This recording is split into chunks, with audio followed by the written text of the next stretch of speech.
Hi, Paulie. Stand Tony. by. Hey, stand.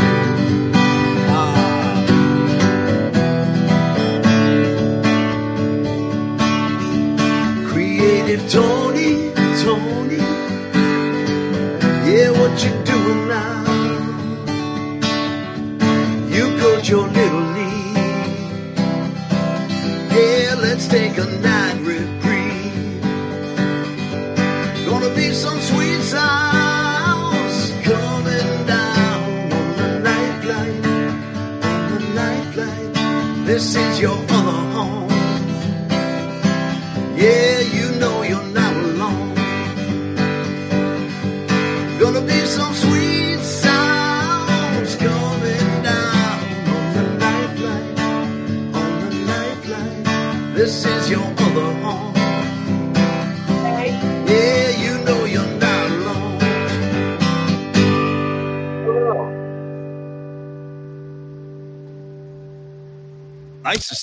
Nice sustain on my acoustic guitar. Damn, that thing was ringing for a while. I don't know if you guys could hear that with the headphones on. Wow, nice little recording for something I did in my living room. Okay, we're back. Hey, Night Flight, everybody, great to see everybody. The pre-show post of the day tonight is going to go to, I just saw him. Where did he go? I think it was, oh no, he's gone already. Wow, they're flying by. Anyway, I think it was. I'll give you one. Steve Groschel asking Tony, is that a cape? And you know what, Grosch?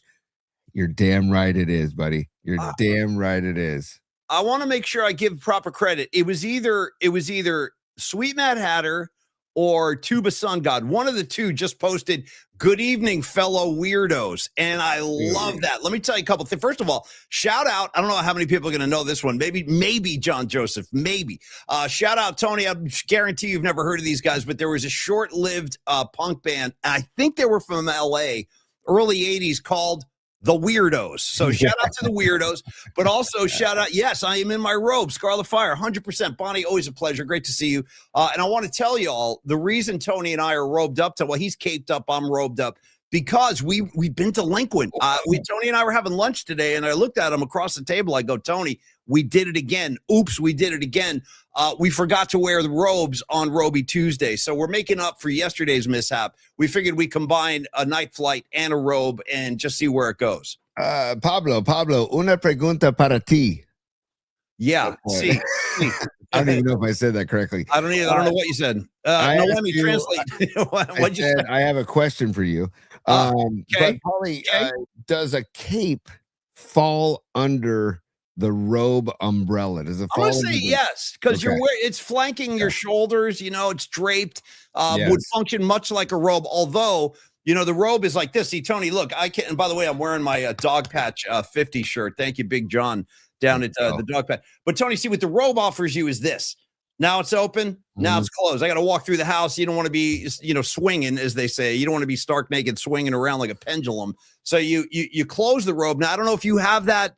I don't know if you have that possibility. It looks like the cape is going to remain open.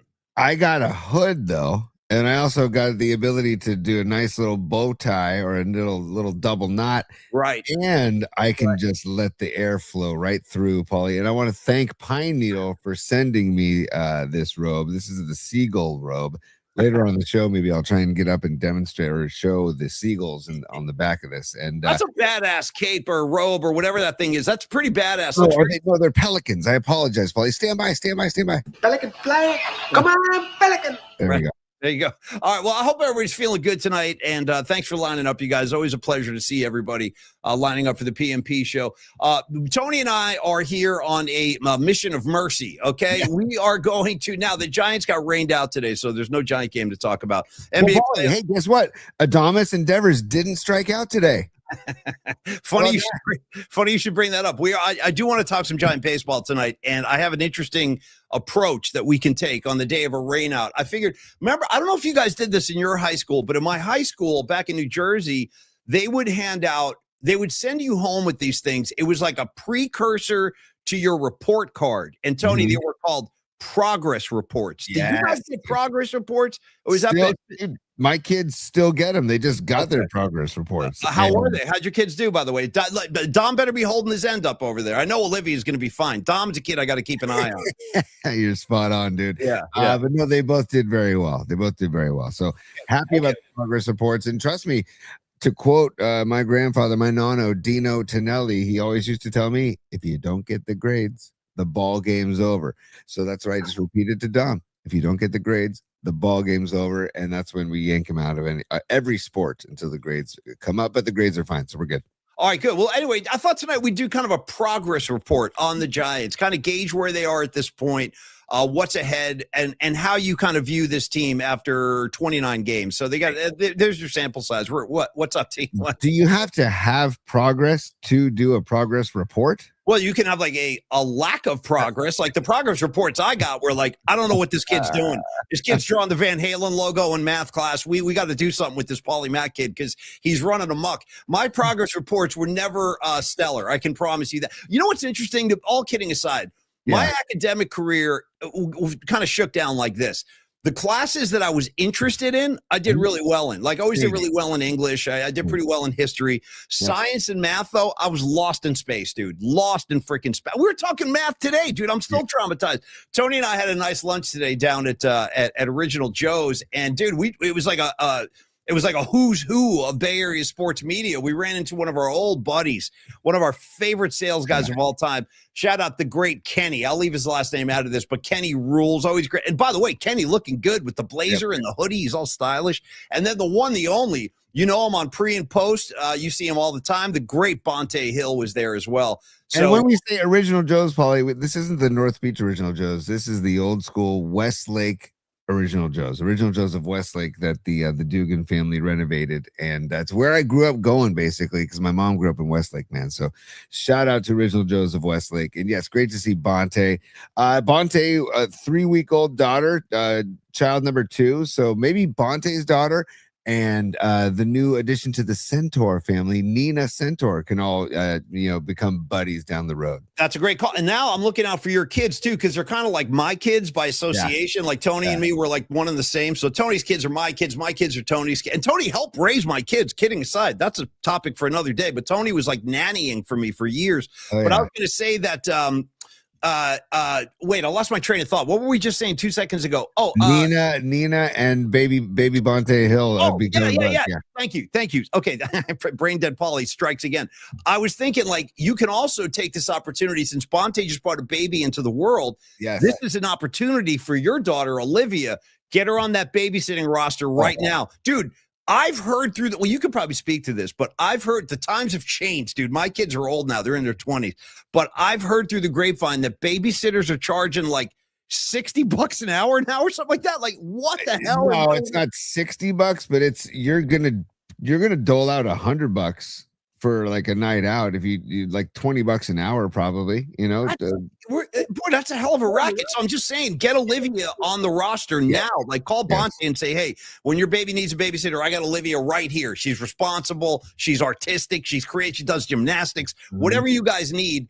Because that's the racket to get into, man. Taking care of kids in the year 2026, it's a profitable. Tony and I might wind up doing that. If this show collapses, we might wind up being like nannies out there in the Bay Area. Who knows? Paulie and Tony's nanny service. See, sign up today, folks. Dude, I'm down. And yes, I bet parents would be like picking up their kids and be like, "What did you guys do today?" I'd be like, "Well, I played a couple of Grateful Dead albums for them. I took them through In the Dark, and then we did Reckoning. We did some Live Dead, and be like, that's it." Yeah, that's it. And they're like, by the way, Mom and Dad, have you heard of this song?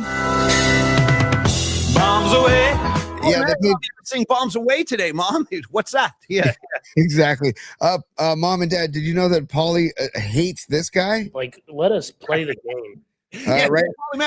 Paulie Mack, he said we're going to set up a Mahomes pinata, and we beat his ass, Mom. Yeah, for a couple hours. But Mom and Dad, it's okay because Paulie's good buddies with this guy. Hey, Paulie. Hi, Phil Sims here. There you go. Anyway, so yeah, just a shout out to Bonte. Great to see Bonte. He's always been a great friend of ours, and he goes way back to KMBR. A lot of people probably forget he started at KMBR. He used to, what's funny? Bonte used to fill in as a producer on the Murph and Mac show, and we always loved it. You could tell Bonte was like, he had something. And like back in the day, every time if Pecan was out or something and Bonte would fill in, I was like, oh, this is going to be good. We got Bonte today. So always it's so funny, man. Bonte used to come into my studio just to rap. And then I'm like, dude, you've got great pipes, man. Get on the mic. Amazing pipes on Bonte. Amazing pipes.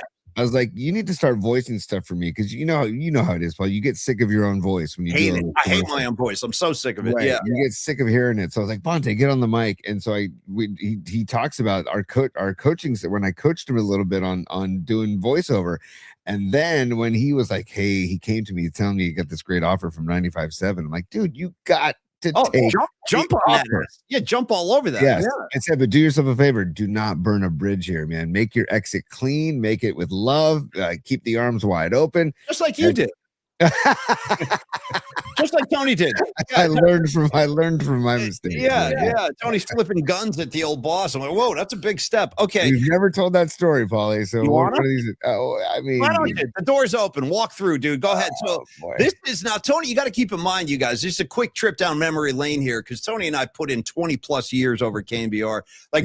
Before we started doing our show together, I worked as a copywriter. Tony was a producer, then Tony elevated to become the great creative director. I wound up doing the morning show with Murph, but that was after I went to 107.7 The Bone. So we had a lot that happened in our careers. Yep. And throughout those years, you and I, we actually at one point handed in our letters of resignation. Yep.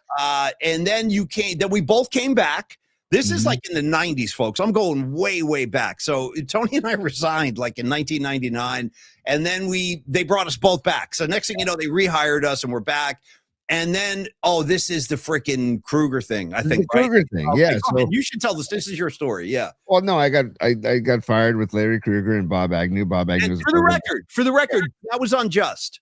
You should not have been swept up in that. But Tony, he got hit with the shrapnel, because he was producing the show. But it really wasn't your fault, technically. In my eyes, it really wasn't your fault. But you got hit with the shrapnel. It was a collective effort, man. So I came into work. Felipe Alou had called Larry Kruger a messenger of Satan on ESPN. Some strong language right there, dude. A messenger. That's not like a Bob Dylan song. You know what I mean? A messenger of Satan. It just sounds so it sounds like literature. You guys know Messenger of Satan? Great book. Yeah. But I saw the comedic value in the manager of the Giants using the reference of Satan, right?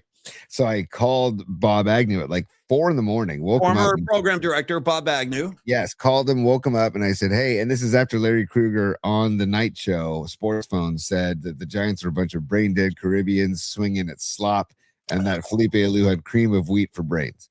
So that next morning, or a couple days later, Felipe Alou says Larry Kruger is a messenger of Satan.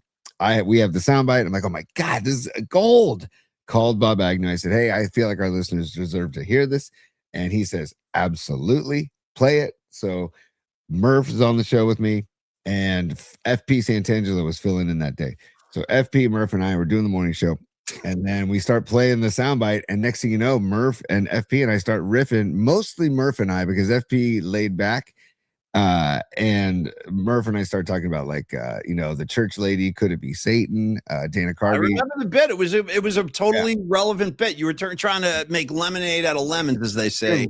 We were having fun with the manager of the Giants using the term Satan. And we South Park did a whole Satan episode about the boxing match of Satan versus Jesus.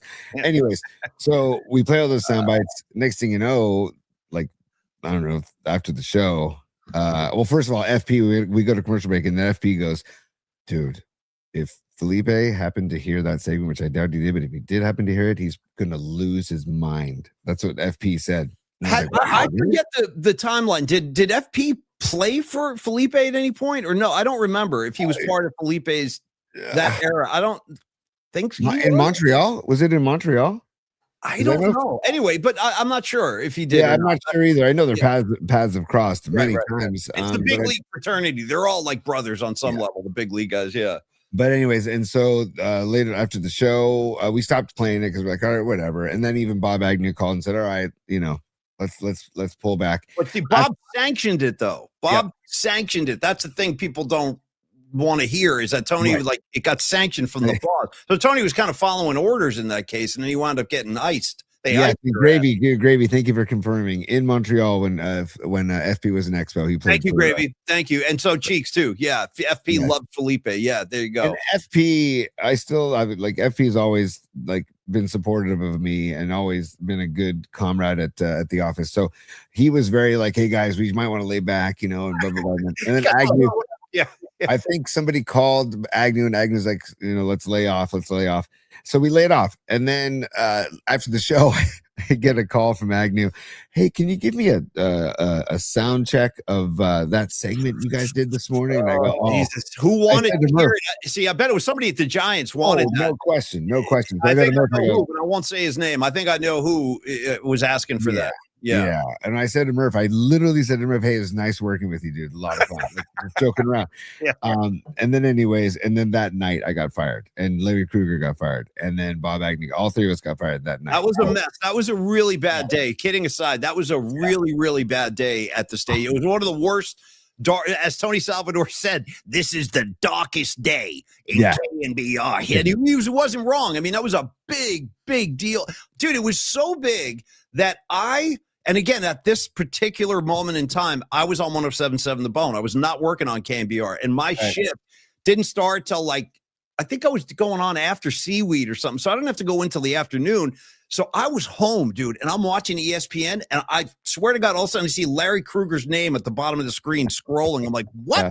And all of a sudden, Felipe Alou, messenger of Satan, all this stuff was scrolling on SportsCenter. I was like, oh no, this is not good. So take it away. Yeah, man. I mean, our friend Max Medina was back at when internet cafes were a big thing. He was in an internet cafe in Peru. On his honeymoon, and he said he saw the ESPN, the ESPN headline of Giants flagship staffers Krueger, Ryan, and Agnew fired. They had your name up there too. It said all three of our last names and it said for racist comments. And I was like, "Whoa, dude! I didn't do anything racist." No, not at all. No. So that's why that's when we lawyered up afterwards about the whole other story. Yeah, you don't want to, right. Yeah. But we all got canned. And to Tony Salvador's credit, I asked him. I said, "Hey, did the Giants?" Why? Yeah. No, don't even reveal that. But let's get to the origin point. As I said, because you had a run-in with T-Sal. Then 2 weeks later, I'm having lunch with a friend of ours, John Stevens. Shout out John. And John and I are having lunch at Henry's Hunan, our favorite spot on Natoma right there. Shout out Frank at the window. And after lunch, we're walking back, and John was still working in the building with Paulie and everybody. And there's Salvador at Umbria, the restaurant on the corner of Howard and Second. And he's sitting there outside eating lunch, and I see him. And then he says, "Hey, Tony, come on over." And he's trying to buddy it up with me. And I wasn't, because I felt like my career had just been shattered, right? And here we are. Everything was fine. Yeah, ultimately, yeah. But I basically said, you know what, Tony? And I gave him two guns, and then I walked across the street. And yet the guy still hired you back. Then I guess Tony Salvador went into the building and saw my Uncle Paul and says, "Hey, that nephew of yours is a real asshole today." So my uncle's didn't even know what was going on. Yeah. So then he calls me, and I told him, and he goes, you might want to reel it in a little, or reach out to him and make this right. And so I did, and we had a mea culpa, and we're good. But it was, I was not happy about the whole thing, and I took it out on him. So I definitely didn't leave. I didn't follow my own advice for Bonte Hill. I was a very long-winded thing of going back to the Bonte encounter today, but I got to tell you too, before they took Tony back in, this is also true. I, along with Brian Murphy, together and separately, we were campaigning for you to come back because I'm trying to remember who the creative director. Oh, dude, it might have been Cyrus. It was. Yeah, it was. Okay. So we had this Cyrus is a friend of ours. He used to work. You might have seen his show Golden Days. He does the Warriors show out there on YouTube. And anyway, he was the creative director when Tony left. They put Cyrus in there. And Cyrus was good. He could do the job. But anyway, he got disenchanted and he wanted to leave. So when that was happening, we're like, all right, you got to bring Tony back. You got to bring Tony back. So we had to have like true story. We had to have like multiple meetings with Lee Hammer, and he's like, guys, that's not going to happen. That's not going to happen. Not what he did to Tony Salvador. I don't even want to bring up his name around Tony. We wore his ass down though. We wore his ass down. We're like, listen, he knows the station. He knows the shows. He knows all of us. He's the right guy, blah, blah, blah. So somehow that is looking back on all of it, that is a pretty miraculous moment that we actually got you back in the building. That's phenomenal. I'll never forget getting the phone call from Hammer. And that's why I speak so fondly of Hammer, because he did so much for me as well, just like you guys did. And we're talking none of that would have happened 21 years ago, dude. 21 years ago. This was 2005 when this happened. Is that right? Yeah. Well, anyway, we all survived it. And Bonte, don't try this at home, kids. No. So yes, don't try this at home. This is for the few, the unwise, the in and outers, we'll call ourselves. But that's what I started calling Murph Teflon Murph, because I'm like, dude, how did you just?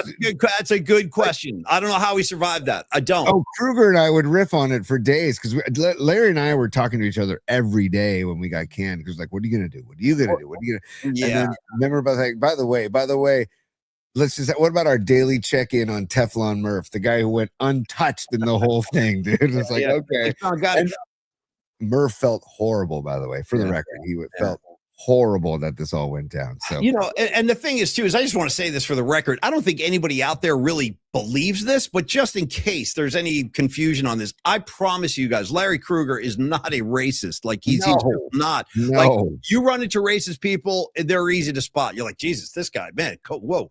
But Kruger is not. He's just not. And the fact that they hung that label on him is really rough. And it's all water under the bridge now. But anyway, long-winded way. Okay. I didn't know we were going to get into that, Paulie. I didn't either. And now, like, we've been wanting to tell that story for a while. You've asked me a couple times, but the timing wasn't right. Tonight is right because the Giants didn't play. We got NBA playoffs without the Dubs. And, I don't know how much more we can talk about the NFL draft. We did our piece with Greg Cosell. If you missed Greg Cosell of NFL Films, please go back to YouTube and check it out. Yesterday, we had Greg on, and it was I am such a Greg Cosell fan because in watching some of it back today, like looking for some shorts, Paulie. Yeah. When he breaks down like Aerosmith and he starts talking Molly Hatchet, and he is as passionate about music as he is football. He just gets paid to talk football and break down football. You know what I mean?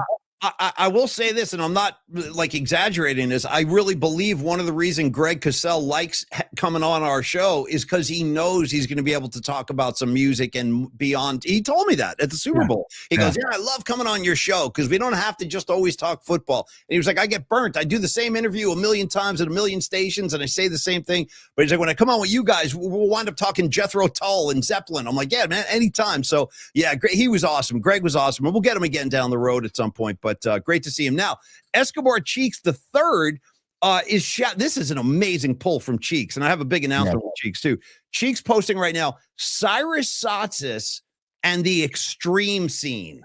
Yeah, dude. I named that show. I was like, hey, why don't you just call it the Extreme Scene? And he goes, that's it. That's the name. Let's go. Great name. Yeah, well, hence Creative Tony. And I got to tell you that, what are you doing over there, T? You balancing? I'm sending myself something for the show. I'm sending myself something for the show. I see. Anyway, no, great pull, Escobar Cheeks the third. Yes, the Extreme Scene. That was when Cyrus had like I think it was like a Saturday night show where he would talk about like X Games, snowboarding, skateboarding. He should have kept that thing alive. He was the only guy doing programming like that. And he's kind of moved on to become a Warriors voice. But I always like the Extreme Scene. Hey, real quick update on the NBA playoffs. The game going on right now. Houston is leading the Lakers at halftime, 51-47. The game is being played down in LA. By the way, KD, won't see him no more. He's still sitting on the bench, dude. I think this is his fourth straight game that he's missed in this series. And boy, they sure could use him. But yet, they won the last game without him, and they're winning tonight on the road. If they force this thing back to Houston, it's going to get interesting. Same thing last night, dude. The 76ers rolled into Boston and kicked the Celtics' ass last night. I was actually talking to Bonte about that today. We were like, because I go, who do you like in the East and West? And just if you're keeping track at home, Bonte said, I like Wemby. Who's going to stop him? Great point. I don't know if anybody can stop that guy. He's unguardable, really. And he goes, so I like Wemby. And then he goes, and I go, what about in the East? He goes, well, I like Boston, but they just got their asses kicked by Philly. That's not a good sign, because right now, here come the New York Knicks again. They are starting to look like the Knicks again. So they won yesterday. It looks like the Knicks and the Celtics will meet in the second round. And the Knicks took out Boston last year. So that's going to be a very heated series. I look forward to that very much. But I will keep you updated on this Rockets game. I'm all Rockets all the time, primarily because our boy Rod Brooks is a Houston dude. Yep. He's all about Rocket basketball, and they've had a lot of heartache in their, in his time. So go ahead, go Rockets, F the Lakers. Are you guys with me on F the Lakers? Just checking. I don't know where. Absolutely, Paulie, F the Lakers. F the flop, F. Yes, 100%, man. I don't want to hear it. I don't want to hear LeBron's name anymore. Again, this is not, the guy's had an amazing career. I'm not disregarding that. Of course. I just don't like the antics. And that's why I love Steph Curry as much as I do. And you know what, Paulie, about KD? Like, this is why I wouldn't want KD back as a Warrior, because I just don't want this. I don't want the, nobody knows what's truly going on with him. And and the whole social media thing, and that he just is always on social media. I don't want that, man. He's like a restless soul. He can't just drop anchor and find a home anywhere. Like, he's had plenty of opportunities to do this, but usually when he leaves, with the exception of Golden State, because he left a champion. Well, actually, they had just lost the finals. But when he was a Golden State Warrior, they won titles his first 2 years. They went to the finals his third year and lost because he went down, and so did Clay. They would have beaten the Raptors if they had KD and Clay. I'm certain of that. But they both went down, and so after that, KD was like, all right, now I got to go build my rep someplace else, because everyone was giving him a hard time. Oh, you're just latching on to the Warriors' success. And to your point, I think the stuff that he reads on social media actually affects his behavior. I really believe that. And that's a sad state of affairs. KD, you're better than that, man. You're one of the best scorers in the history of the NBA. You don't need to concern yourself what anybody is saying on Twitter, but he does. He does. But probably also KD also is like, he's, if you've ever heard him interviewed or talked to, he's very artistic, right? And he's interested in like creativity and the music. He had a studio when he lived in Oakland. He had his own studio, man. Yeah. And you and I both know that creative types are much more sensitive, dude. And so he's a sensitive dude. And so when he goes on social media and reads his stuff, he cannot not take it personally. Yeah. I really do think it affects him. I think you're on the money there. So it's like somebody needs to block him from social media somehow, some way, but it'll never happen. I just don't want the KD era happened, and it was wonderful for what it was, and good luck the rest of the way, Kevin. Okay, well, here's what I want to do. Let's do this before we go to the Giants. I want to talk about. Oh, sorry, Paulie. I'm sorry. I really, because Escobar, I see you. Cheeks, I see you. Stand by. Oh yeah. Okay, good. Yeah. Business time. You know what, Paulie? And because it's a Wednesday night flight. Yes, business time. I know what you're trying to say. You're trying to say it's time for business. It's business time. Ooh. And I want to just follow that up with Jerry. We would all like to be able to live an uncluttered life, a simple life, a good life. Hey, Tony, I have a birthday coming up, okay? I got a birthday coming up in a couple of months. You want to know what I want for my birthday? Good. I'm glad you asked. I'll tell you right now. I need. I always think about that. What about Bob, Bill Murray? I need. Anyway, here's what I need. I need more Jerry Garcia cuts. That's what I want for my birthday. I don't care what he's talking about. You can be talking about anything. Give me more Garcia for my birthday. That's all I ask. That's all I ask. I totally agree. There's more cuts for Garcia, and Paulie and I were talking today about other cuts that need to be added. Dude, when you dive into that thing I sent you, I'm telling you, it's gold mine. And when I dive into we've got some treats coming up. But Paulie, I said my New Year's resolution in April was to get to the Supers when they happen. New Year's resolution in April. I like that. Yeah. Escobar pointed out that I'm not good at keeping my New Year's resolution. So Escobar Cheeks, my apologies, brother. But he says, he's the first Super of the night. And he goes, did you get my email with the music ass subject? 100%. 100% Cheeks. Yes, we did, Escobar, get your email, and we're going to address it in a moment. But let me first continue on with a couple more Supers, and then we'll return. Then we'll return. Paulie, we'll circle back. to Escobar's. Well, Tony, I'd prefer the proper. I'd prefer the proper nomenclature. We will pivot, Tony. We'll pivot. Well, yeah, Because I want to be transparent, so we'll pivot. You know what I mean? Forever, the term pivot will, in my mind, be the reference to the pivot foot. That's it. Basketball. That's the only time I want to hear the word. But now every freaking corporate speak douche out there is like, well, we're going to pivot now to a new topic. It's like, you know what? Why don't you pivot right out of the room, dude? Why don't you pivot yourself out of here? But anyway, the pivot foot's gone, by the way. You can take like 4 steps. Now. Dude, tuck it in like a football. Just run down the court. I mean, the way these guys are playing. I showed you that thing in bookmarks a couple of weeks ago. LeBron just picked up the rock and started walking around with it right in front of the ref. So it's either a 3-step carry with the basketball, or it's a travel. Yeah. But it's definitely not basketball, and it's definitely not using the pivot foot. No, so it's awful. Anyways, Escobar, thank you for the super. We'll return to that in a second. Miriam, what's up, Miriam? What's up, girl? She says, after last week's eye-opener with Biscuit Lady's special message to Rags, I'm going to refrain from requesting anything special during the night flight. Hey. LOL. Paulie, that makes me think of our dear friend Chris that we were talking to the other day, and he's like, so by the way, you know, I haven't really caught. I must have missed this a while back. But tell me the story. What's the deal with this biscuit lady? Like, I don't even know. Oh, Chris, right. I don't even know what to think about this. He's like, it's almost like soft porn. What is this? I'm like, what are you guys doing? I'm like, well, it's a long story. Yeah. And biscuit lady. I think it was Miriam. Miriam, I think it was you that sent the email. I'll have to pull that up. I'll see if I can pull that up tonight. The email of a marching band about a year ago playing "Taste the Biscuit." A high school marching band playing. Do we have footage of that? I'd love to see that. We do. I'll pull it up. We do have footage of it. Okay. Stand by. And then Escobar followed up with a second super and said, you also have to remember the Alou brothers were the first all brothers outfield in MLB history, and it was with the Giants. Yes. 100%. Cheeks, good Giants historical knowledge right there. Very nice. And Cheeks, just to share his assignment. So yes, Escobar, thank you, bro. We did see your email. Mm-hmm. Even I saw it. You know how big this is? Guys, I am now in the show email. It took a year and a half, but I'm in. And so anyway, Escobar has a really good assignment, actually. We're going to have a lot of fun with this one. And everybody, please play along. Send your song submissions to pauliespod@gmail.com. Escobar said he would like to explore songs from Michael Jackson or the Jackson 5. Either will be accepted by the judges. So I kind of know where I'm going to go already, but I'm looking forward to this. It'll be a good one. I'm very excited for this because I love MJ's catalog, and I actually need to see the movie. I've heard the movie's really good. I've heard that too. A lot of people like this movie that's out. Yeah, Carlos Low Steed was raving about it, actually. Nice, dude. I think I was like, okay, sorry, dude. I'm just trying to get this. Come on, man. While you're doing that, I got to relay what may be my favorite handle of all time. Shout out Fat Loser 69. You hear me? Go. Fat Loser 69 says, Tony, you miss Brandon Crawford. True or false, Tony?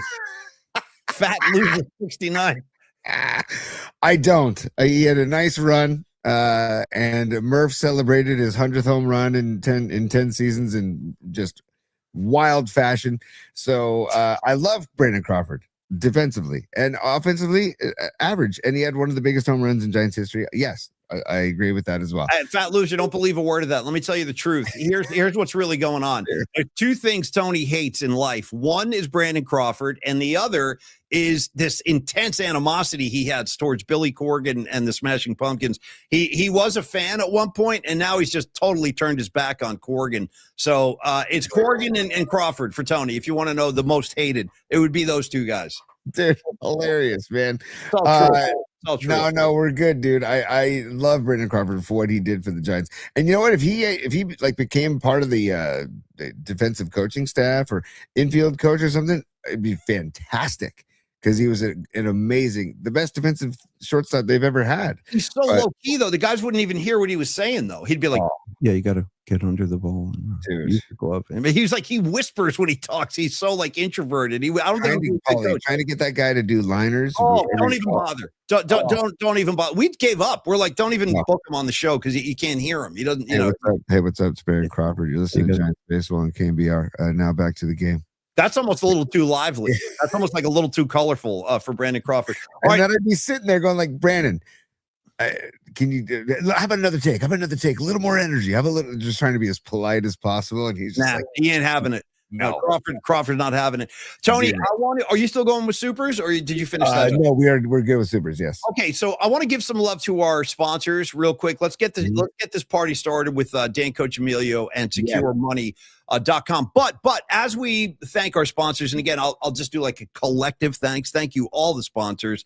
That includes Neil and Dom and Longbridge, all you guys, man. Carlos, Standard Deviant, you know what I mean? SecureMoney.com. But I also would like to thank our friend Chris McClure for additional support of the PMP show. Chris, we appreciate it, man, and we thank you very, very much. This is another PMP head out in the East Bay who's a big fan of the show, and he's been providing some support on the side as well. So, Chris McClure, we love you, buddy, and great new addition to the PMP familia. Right now, let us talk and sing the praises of Dan Coach Emilio. You see him on NorCal Sports talking giant baseball like a madman. He does it day in, day out, and he was at the forefront of two things this year. One, Devers ain't hitting. Two, he wants more Casey Schmidt, and I kind of do too. I kind of want more Casey Schmidt as well. Anyway, that's the baseball side of Dan Coach Emilio. His day job, how he pays his bills, is through the Secure Money operation. And please visit the website, SecureMoney.com. Dan is a great financial planner, and he can help you in so many different ways. He's got 30 years in the business.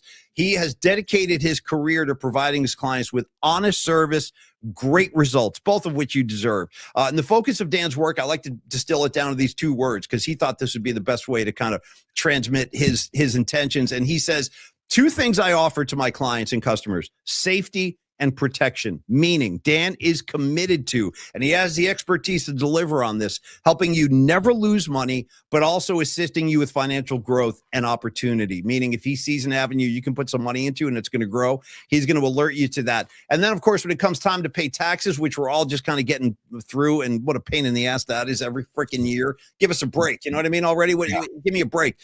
Anyway, Dan is going to help you so you can pay fewer taxes while you maximize your income. That's a great thing about guys like Dan. They have all these loopholes and things that they have all the stuff at their disposal we don't even know about. That's why it pays to go to a guy like Dan and say, Dan, I want to tell him straight up. Go, Dan, I heard Paulie talking about your services. He said that you can help me pay fewer taxes. Go and just let him do his thing. And he will help you pay fewer taxes and get a bigger return and help you write stuff off you probably didn't think or know that you could. And then, of course, he can help you with retirement planning, Tony, life insurance, IRA planning, estate planning, 401k rollover. And then finally, I'll just say the rates, man. Dan's rates are really, really very, very good rates. For example, he's got access to guaranteed options, paying 7% on 2-year terms and only 8% on a 5-year. So that's, you're really not going to get better numbers than that. So visit SecureMoney.com, or better yet, reach out to Dan directly and just start the conversation, start the dialogue, let him know where you're at. Be honest about where you are in your financial life and tell him what you'd like to achieve and what you're trying to do, and he'll make it happen. Dan's going to make it happen for you. 1-888-960-SAFE. That's his toll-free number. 1-888-960-SAFE. And you can always email Dan as well. It's Dan@SecureMoney.com, Tony. I love it, man. And Paulie, 401k. If you want to save money up to $10,000 to $40,000 on your taxes, like you mentioned, Paulie, tax time. If you've got 401k questions, which is a big part of your retirement, or if you just need somebody to explain retirement savings to you in plain English, and then just provide a roadmap for you without playing, the risky market, Dan is there for you, man.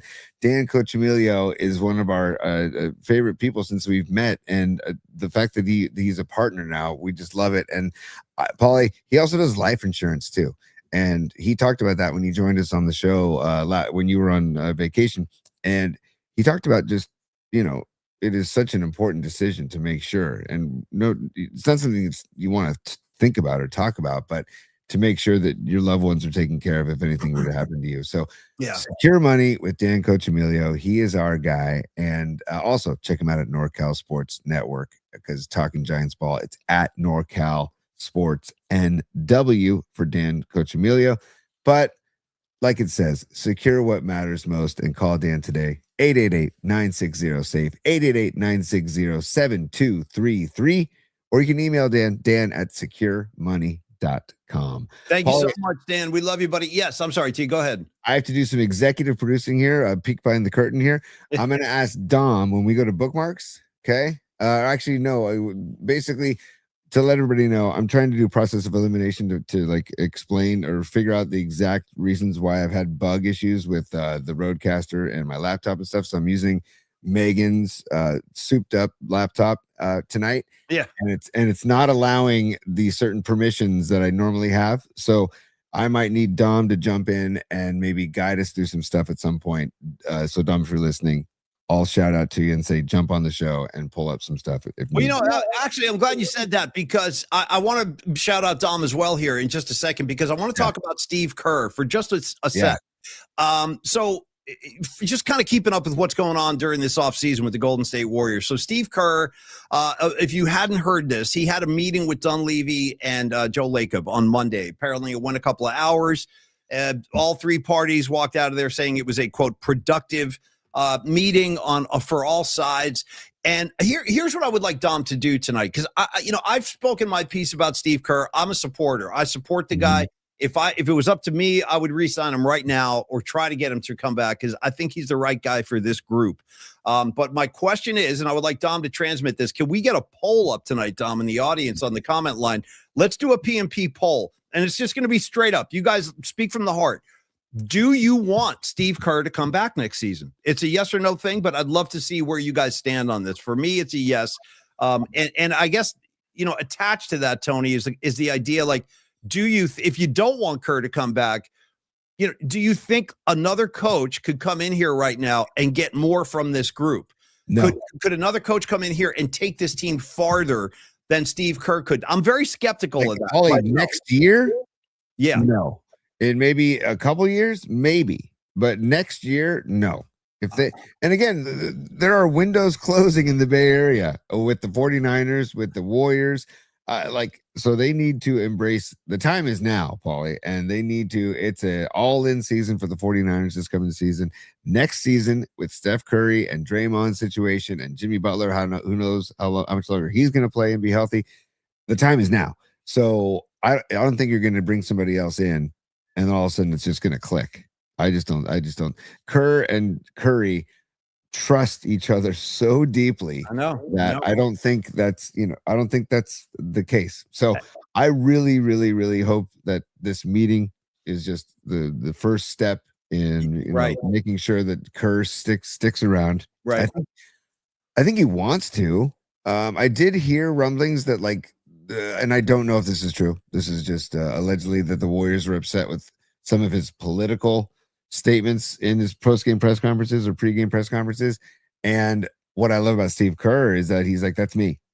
That's me. I'm not going to stop being me. So, and this is nothing new. Steve Kerr has been speaking, but I will say this in Steve Kerr's defense, whether you agree or disagree with his, the things he says, he only does that when he's prompted by the media like that. It's not like he goes, hey guys, I want to talk about gun laws tonight. It's not like he said they will ask him questions and he answers. He doesn't shy away. He's like, if you want to know what I think, here's what I think.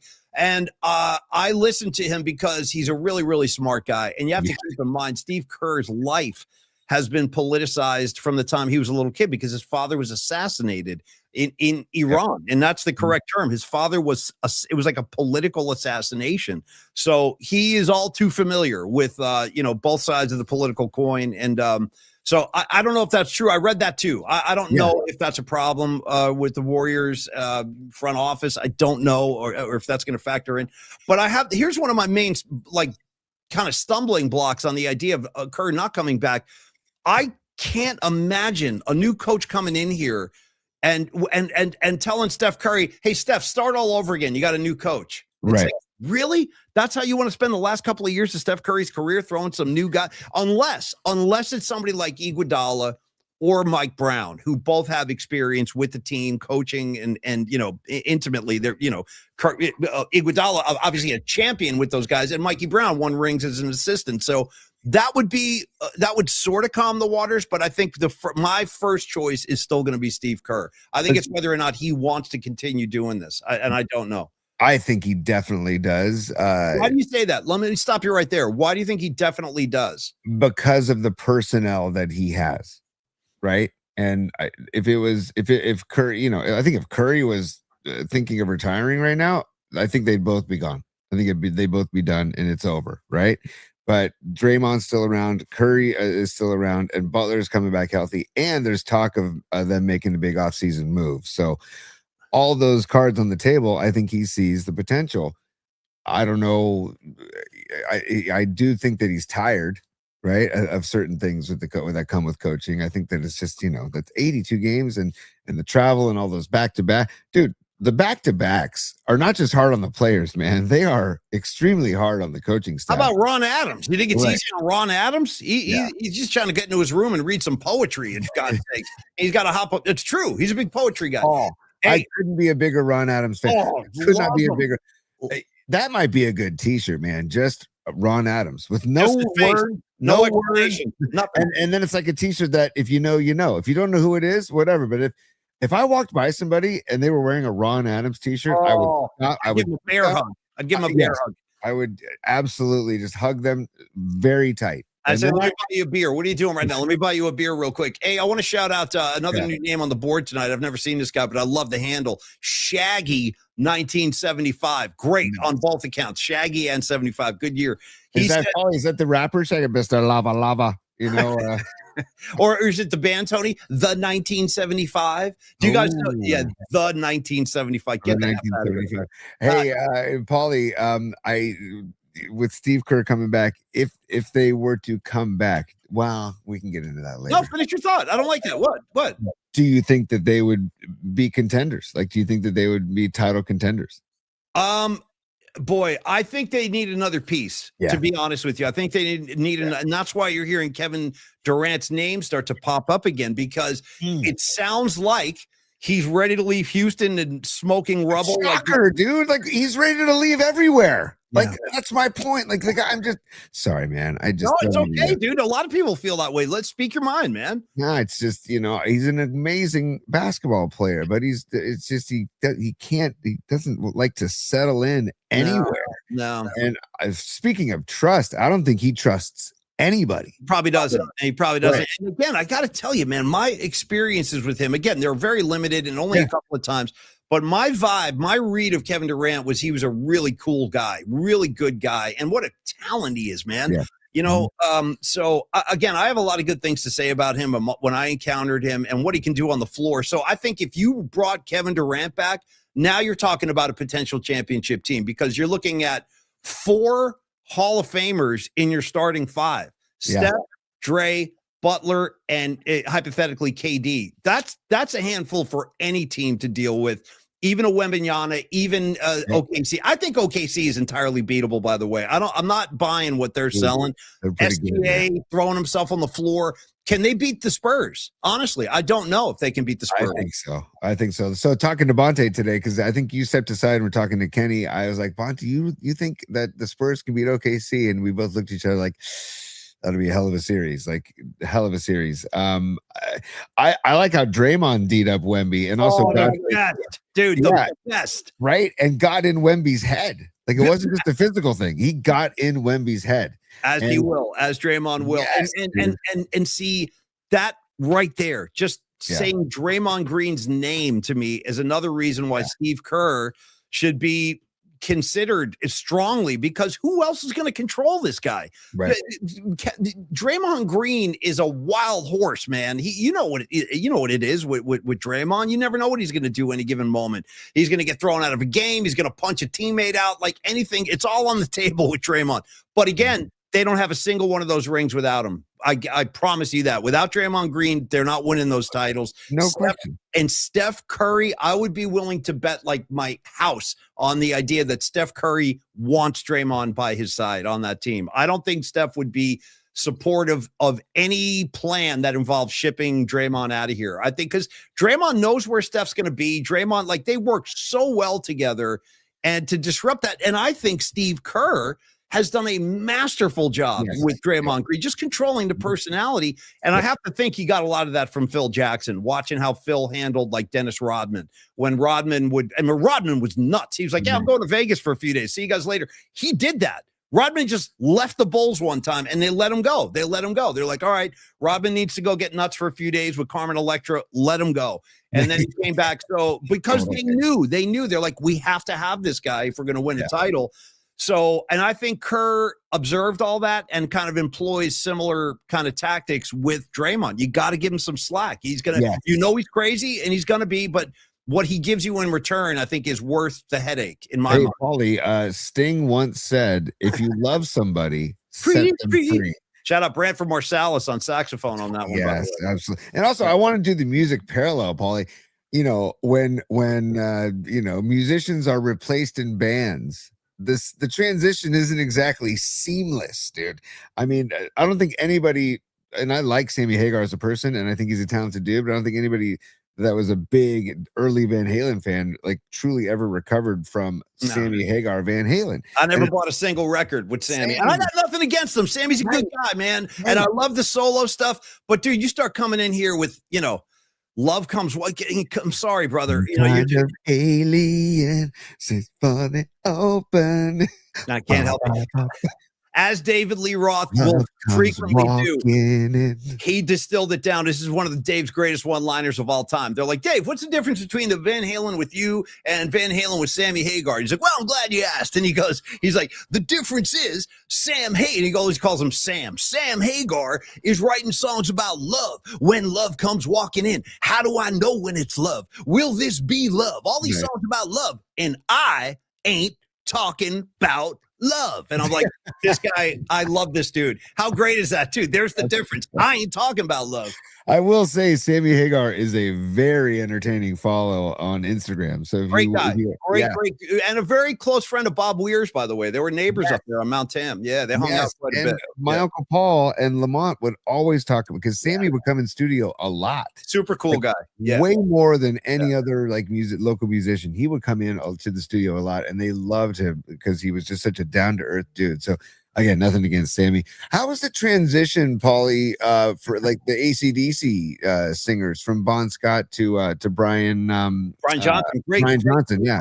Great question. And Rags, I do like that track. Rags, Sammy Hagar, heavy metal, great track. Heavy riff, dude.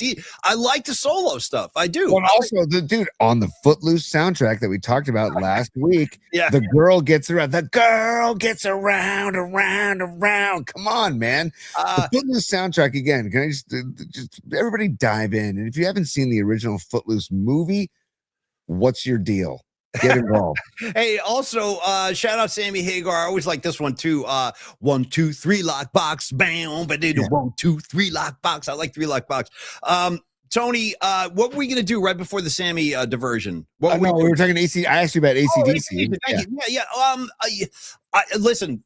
What they did is pretty amazing because I love the Bon Scott stuff. That's my preference. I like all the Bon records. They're really, really good.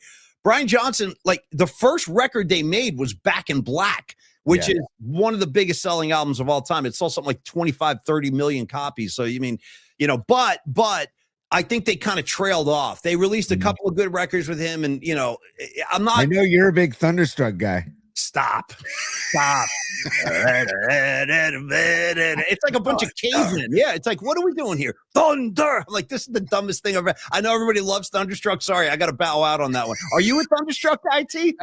Not really, but there was a phase when my kids were really into it just because they were young, and that song just kind of like the beat of it and the heaviness of it really resonated with them. And everyone loves it. I'm in the minority. I'm just being a pain in the ass about it, but So, a couple more things on Steve Kerr, and then let's get that poll up at the end. I'd like to know how you guys vote on this, but just remember, Steve Kerr, when you look at his body of work in Golden State, 12 years, Tony, as a head coach in Golden State, he's gone to the final 6 times in those 12 years, and he won 4 of them. And like I said, I believe they would have won the 5th if Clay and Durant stayed healthy against Toronto. But 6 trips to the finals in 12 seasons, like I'm not sure what else you want from a head coach. Like 50% of the time you're going to the finals. That's okay with me, dude. It's insane that anybody would ever complain about him. It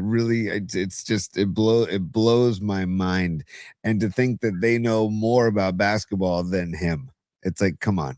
Well, it's the The same guy- people. This is why Tony and I don't get bullish about the NFL draft. That same idea. Like, oh, dude, this pick sucks. You know, it's like, well, let's see. Maybe the kid can play. We don't know. We haven't even seen him play a snap yet. So that's why I kind of stay back in the weeds when it comes to the draft. I let other people get crazy about it. I will comment once we see these guys on the field next year. Right. Yeah, I'll have a lot to say. But right now, you just like, I don't think he can have too strong an opinion because we've never seen any of these guys play in the pros. So, Hey, Paulie. Utah, give me 2. 2 things, dude. We didn't plan on talking about this, but I do got to say, don't you think that this is a very important season for Ricky Pearsall? Like, I know it's early in his career, but it's like I think he needs to produce. And then I want to do another poll maybe tomorrow. Like, is Brandon Ayuk done with football? I think he is. Right. I think too. It sounds like he is. I mean, he's not. Nobody can get a hold of him. Right. The Niners have no idea where he is. Apparently, the Commanders have some interest in him, but even they said we've been unable to like make contact with him. So he's behaving like a guy who has no interest in playing pro football anymore. I don't know. I'm sorry. No, go ahead. Sorry, Paulie. Finish, and then I have something. No, I have no idea what's in his head, other than what's in front of us, and that is he basically. There's no other way to say it in my mind. He abandoned his team. He just left his team. He just walked away. I'll never forget John Lynch saying, "Yeah, it's looking like a November return." It's hard to hold the candle in the cold November rain, Brandon. Do you need some time on your own? Dun. Everybody needs somebody. Dude, you're on it tonight, bro. Yeah. But we needed Brandon, and he did not show up. And then the worst was Shanahan saying, "Yeah, I haven't seen him in months." It's like, dude, months, not a month, not a week. Months. Yeah. And it's like, that is every time you say months, dude, every time you say months like that, I always go back to Goodfellas at the beginning when Ray Liotta's a little kid. It's like the first 10 minutes of the movie, and he comes home, and his dad, dude, a big tough Irish guy, he comes walking out, and he's like, "Hey, got this letter from your school today. Says you haven't been there in months." And he starts beating the kid's ass. And then Ray Liotta's like, "Well, sometimes you got to take your beatings in life." You know what I mean? The father's like hitting him with the belt and everything. Says you haven't been there in months. Hold on. Oh, yeah. It's business time. As you see on the scroll or the crawl or whatever you want to call it, when you're watching our show, please, out on YouTube at Polymax Particles, please like and subscribe while you're there. But also, please do leave a comment on the show or any of our shows. We are being told that it helps feed the algorithm, as Escobar likes to hashtag Escobar Cheeks the Third with his hashtag supers. Right. Yeah. Feed the algorithm. We're trying to feed the algorithm. So please visit YouTube at Polymax Particles, like and subscribe, and feel free to comment. Lily Merchant made some comments yesterday. Chris McClure made some comments the other day. So please help us out in that regard. And then Paulie, we do have supers to get to. Yeah. And we also have to get to a quick numerology, and then we can commence forth. But I need to go back to the supers if you don't mind. Okay. Stevie Groschel, who's a super, and we love Stevie, fellow SI Wildcat, Stevie Groschel. He says, "Who do you want to get an extension more, Kerr or a Rise?" That's I'm gonna go with Kerr for right now, Grosch. Yeah, I'm gonna go with Kerr on that one. I'm gonna go with Kerr also, but Stevie, I haven't had a love affair with a Giants hitter like this in a long time, man. I love that guy's approach. And by the way, everybody was talking about how crappy of a defensive player he is, dude. He's been fine. He's been fine. He's been playing a very good second base for the Giants. No complaints. Yeah. No complaints at all, dude. And by the way, I saw a stat today. This has nothing to do with Kerr or Arise, but that Adames is 1 for his last 30 with, I think, 14 Ks. Did you say Adames or Devers? Adames. Devers, I just assume he's going to strike out at least once a game. Listen, I don't know. We were going to do that Giants progress report. It is getting late. We may want to have to punt that to tomorrow, but I do want to do that. I do want to kind of take the temperature of the audience and see how you're feeling about this team. But no, Tony, the Devers thing at this point, I don't know what you do. Like, what do you do? You sit him down and just say, "Dude, take a couple days off." Like, I did have that thought. Like, maybe you need to sit him down for like 2 games or Kruko something. used to say that. Kruko used to say, and sometimes if there's a really bad slump, it's almost better to just put the guy off the field for a game or two and let him watch and let him get the itch. Like, I want to be out there, and maybe that'll relight his fire or something like that. And I'm not saying he's disengaged, but man, he's swinging it crap. Like, he's swinging it crap, and he's swinging really hard, and you can tell obviously he cares, and you can tell he wants to break out of it, but that's what's so. If you've ever been in a hitting slump, ever, whether it's high school, college, or pro, like I can only relate to like the high school and college nature, but it's one of the worst feelings in the world, man, because you feel like you're never going to come out of it. You really do feel like you're never going to, and you're trying so hard to get out of it that you don't get out of it. It's like you have to get out of your own way. It's really wild. That's why I'm a firm believer, maybe not in the pros, but in college and in high school, giving a kid who's in a slump the hit and run every time he goes up is like could be a way to get them out of the slump, because they're not thinking up there. They just know, okay, I'm swinging at this pitch wherever it is, and hopefully the pitch is in the zone somewhere, and they make good contact and they get on base and they break out of it. You know, I feel like Devers, and again, I'm no hitting instructor, but to my eye, it looks like Devers, his at bats are just not disciplined. Like, he's just not like. I think it was Ted Williams. Like, Ted Williams' whole thing, like his whole thing was about wait for your pitch to hit, wait for your pitch. And it looks like Devers, like, he'll swing at anything. He's kind of like Pablo that way. Pablo was like that too. Sandoval would just swing anywhere. He was a good hitter too. But Devers has to come out of this at some point. By the way, Laker update for you guys. That Rockets is still leading this game. They got a $110 left in the third quarter, 74-65. The Durantless Rockets on the road are sticking it to the lake. I love this, dude. I freaking love this. I actually love it too, man. And I'm happy for our dear friend Rod Brooks. I hope it sticks. I hope it stays. Man. He's up the street. He's not far from me right now. He's up there in the north, and he's right now probably got a full sweat. He's probably drinking a beer. He's like yelling at his kids, "Stay away, Daddy's watching the game." I think hopefully he's wearing his Hakeem Olajuwon jersey that he had on the show when he joined us last. Remember, it was on his chair. It was draped over his chair. Yeah, Paulie. So this is what I was going to share with you. Okay. Adames, 1 for 30 and 14 strikeouts, 0 walks in his last 7 games. That's Adames. Now, this is the Giants offense this year. Okay. And thanks to Giants Hot Takes Twitter account. This is runs per game, 3.34, last in MLB. HRs, 19, last in MLB. Walk percentage, 5.6%, last. On base percentage, 29th at 2.289. Okay. Slugging percentage, 0.365, 26th. Shutouts, 6. They've been shut out the most in MLB. So it's just, you want to talk progress report. That's why I was joking around early in the show. It's hard to do a progress report when you don't see progress, and then you can't blame this on Vitello. This is not Vitello's fault. This is nothing to do with Vitello. He's trying. He's juggled lineups. But how do you tell a guy like Devers, hey, I'm gonna sit you for a couple days. Here's somebody else I want to shout out. Tony, let's do this. I want to we're getting all kinds of new names tonight. I want to give our newcomers some love here, and then let's do a Longbridge pizza spot. Yes, let me finish the supers real quick, and then we'll go to Longbridge. No, I thought you were done. Go ahead. I deviated, man. I was all over. Everybody's got to deviate from the norm. Shout out Rush Vital Signs. Tony, go ahead. By the way, Paulie, how good was that Negroni today at lunch? Wasn't it delicious? It was good. It was good. It was a little too good, actually. And I know. Wrong. I could taste. I'm like, oh, this is danger. And I'm going to go right into the danger zone, because that was like danger zone territory. That drink was very strong and very tasty. Yeah, dude, it was so good. It was so damn good. Anyways, Paulie. So now Mark Gravy Graves is a super. What's up, Gravy? He says a PMP shout out to Dan's wife became a U.S. citizen. Look at that. Let's go. That's big news. That's big news. Hey, welcome to the USA, man. Welcome. Dude, absolutely. Oh, man, that's great news. Gravy, thank you, Gravy. That's awesome. Yeah, thanks, man. Yeah, right on. Congrats, Dan, and congrats to your wife as well. Let's see. Groshel's back again with another super. He says, I protest the Footloose soundtrack with the omission of Mental Health. Me too. How dare they? How freaking dare they? Dude, that's you don't treat Cabral like that. You don't treat Carlos Carvazzo like that, Tony. I'll say that right now. You don't. You don't roll up on Rudy Sarzo and be like, bro, you're off the soundtrack. I'm with Grosh on this one. don't mess with JJ French either, Paulie. Well, that's Kristen's sister, Tony. I know, but JJ French is probably Part of the same metal family. Yes.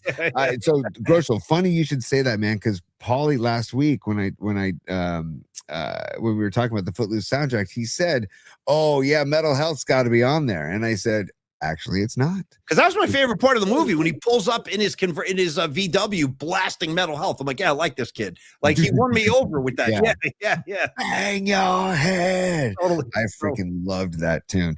And then look at this. Candlestick Kid is a member for 11 months and says, "Great show, fellas. Love the PMP Mafia." Candlestick Kid, much love to you, and don't ever change that name. No, my favorite. I love Candlestick Kid, and I love the little visual there with the old Candlestick scoreboard. I freaking love it, man. That's what I was gonna say. Don't ever change your profile picture either, man. It's a great shot, man. Great stuff. That when Peter Hartlaub, who joined us yesterday as well, go back to YouTube and check it out. Yesterday's episode 310. Tonight's 311, but yesterday's 310. Peter Hartlaub said, "Let's go in a time machine. And what venues would you like to go to?" And I was like, I mean, the stick is in my head too about going back to this. I wish I could walk into the stick right now. I wish. Anyways, don't mean to get depressing, but and by the way, I want to show you this shirt, Paulie. This Lucky Records shirt. Yeah. You were with me when I bought this, by the way, just to get really depressing for a second. This shirt is from Wynwood, Miami, which is a killer neighborhood. Oh yeah, man. Yeah. Killer neighborhood. We went to this great record store called Lucky Records. And that's where I bought the Miami Vice soundtrack on vinyl. in Miami. That's a perfect place. Yeah. I was like, I got to get this. That was when we were there for the Super Bowl. Such a great trip. I was one of my favorite trips of all time. I loved it down there. Yeah. Great trip. The outcome we didn't like, but the great trip. Great trip. So Paulie, what did you want to do next on the show? Because I just want to get to those supers, and then you could Longbridge. You want to go to Longbridge? Get inside the oven. Are you still doing supers? No, I just wanted to finish those and do better with my New Year's resolution in April. That's all. So I want to shout out another newcomer tonight, Senior Softball Games 4894. That's a guy's handle. Senior Softball Games 4894. He bringing up some good stuff. He goes, first of all, guys, we're talking Devers. He goes, guys, don't forget, we got Devers for 7 more seasons, dude. 7. We're talking 2030s. This guy's going to be swinging a bat. And how big is he going to be at that point? Because I think he's getting a little bigger. And then he said, and I don't want to like rock the boat or anything, but more from Senior Softball Games. He goes, meanwhile, Bryce Eldridge hit 2 bombs tonight. 2 bombs tonight. And Devers is primarily the reason they can't bring the kid up, because he's over there at the one bag. And you know, I'm not saying Bryce, I'm not saying it's time, but you're going to start hearing this more and more. If Devers can't hit, you're going to get a lot of drums beaten for Eldridge. It's going to happen. And if these losses keep piling up too, and if these numbers keep piling up, then you have no decision but to bring him up because you're not producing. The Devers thing is so frustrating, and that stat, and the Giants have Chapman for another 5 years, right? Jesus Christ. Right. Yeah. So I hate They're going to regret that one. They're going to regret that. I hated the Chapman deal, but you got to tip the cap to Chapman's agent, who's like, if you want him, this is what you need to sign him for. Yeah. But I just hate that we're going to have him for at least is it 4 or 5 more years? I forget which one it is, but that's a long time to have both of those guys around. So how about Jake from the Hum Daddy saying, and this is kind of what Dan is on too. He's going sit. Well, I don't think Dan is saying bench Chappie, but Jake is saying, what's up, Jake? Good to see you, man. He goes bench Chappie and put Schmidt at third. You could get, I mean, he's the guy swinging the bat. I mean, I want Casey Schmidt out there almost every day the way he's been playing. Dude, Robot Centaur. Newsflash: Tony hates great players. Yeah, he does. Tony hates, and he hates the Smashing Pumpkins too. Don't forget about that. Tony, let's get back in the oven. I want to talk Longbridge Pizza for a second. The great Neil Donardi creation. Yes. He did it for you. He did it for me. He did it for the betterment of the entire Bay Area and the entire pizza-loving community. Hey, Paulie, he did it like this. He did it like that. He did it with a wiffle ball bat. So I'm on the run. The cops got my gun. Wow. And right about now, it's time to have some fun. The King Ad Rock, that is my name. You all drinking Mo Wet, and we got the champagne. Sorry. Nice. No, never be sorry when you're dropping boys. Yeah. Longbridge Pizza. You know what? Hey, Steven, if you're watching tonight, I could use a couple of Beasties tracks on those playlists. Let's mix them in. Maybe something off Check Your Head, Paul's Boutique, whatever you want to do. But we could use some Beasties in those playlists. And Steve, this is one of the things about Longbridge. When you go in there, I've sung the praises of Steven's playlist for a long time because they're so freaking good. He puts these playlists together and he changes them up all the time. So when you go to Longbridge, you're going to hear some of the greatest music you've ever heard in any restaurant anywhere on the planet. And let's not forget, they got flat screens all over the place. You can watch Giant games, Valkyries games. In fact, Neil was telling us, Neil Denardi said that Valkyries games have been bringing in a ton of business to Longbridge. So I'm really glad to hear that. In fact, I want to go to a Valkyries game. I haven't been down there to see them play yet, but I want to. Me and Pods, dude. Pajemski's always at the Valkyrie games. He supports those guys. But anyway, 2347 3rd Street, right down there in the dog patch. Laid back vibe, serious pizza. You go in there, you're immediately part of the family. They call it the Vibe Tribe. It's been a great partnership with Neil Denardi and Longbridge. I mean, they've been so good to us, and we've had so many, big events and get-togethers down there in 4 months we've been doing the show, and Neil has just been so generous. And then it's just the commitment to the food, man. He serves up pizza like you really got to go down there and taste it. If you're a vegetarian, no problem. He can take care of that. If you're a gluten-free preference, he can take care of that as well. All of us traditional pizza eaters, just get in there and go nuts, man. Order up, create your own pizza. Try the Polymac Particle with sausage and onion. I love that one. A lot of people like that one. Also, the Sophia and the Nico, those are named after his children. Talking about the specialty sandwiches on Wednesdays. I mean, again, Stevie Basicchio and myself are going to back that chicken parm until the freaking cows come home because it's the best I've had on the West Coast, period.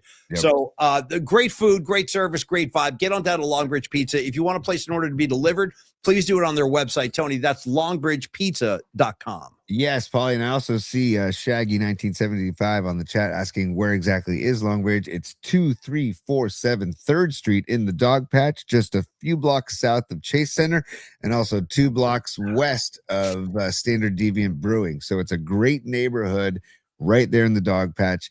And I also just want to mention 2 things, Paulie. Yeah. Don't forget about their beer selection. Neil and Andrew and the whole staff there are big believers in supporting local breweries. So they have beers from Cellar Maker. They have beers from Bear Bottle. They have beers from Original Pattern. They have beers from Russian River. They have really good tasting beer, and it's all local. Also, the butcher is Olivier the Butcher, which is just around the corner from them. All of the meat from that goes on their pizzas is from the local butcher literally around the corner from them. So they're all about supporting the local businesses. And if you want to hire the pizza wagon, Neil and Gilbert and the whole staff, if you want to hire them to come cater your event, it's graduation season's coming up, or a birthday or an anniversary or whatever, or a big party, you just want to throw a party. I'm doing a horseshoe tournament in August, and Neil and the pizza wagon will be catering that event. Email them, events@longbridgepizza.com. and they will get in touch with you, and you guys can work out something. Your mom is cool. You know your mom is cool, Paulie. His son is graduating high school. They're hiring Neil to cater their graduation party. Great idea. What a great idea. Perfect. You guys are you'll love that. Your mom is cool. Yeah. You're gonna be thanking your lucky stars that you made that move. Also, Tony, if you could speak to Shaggy 1975. He's talking about, did you guys say beers, specialty beers? Tell him about the beers. Tony loves the beers down there.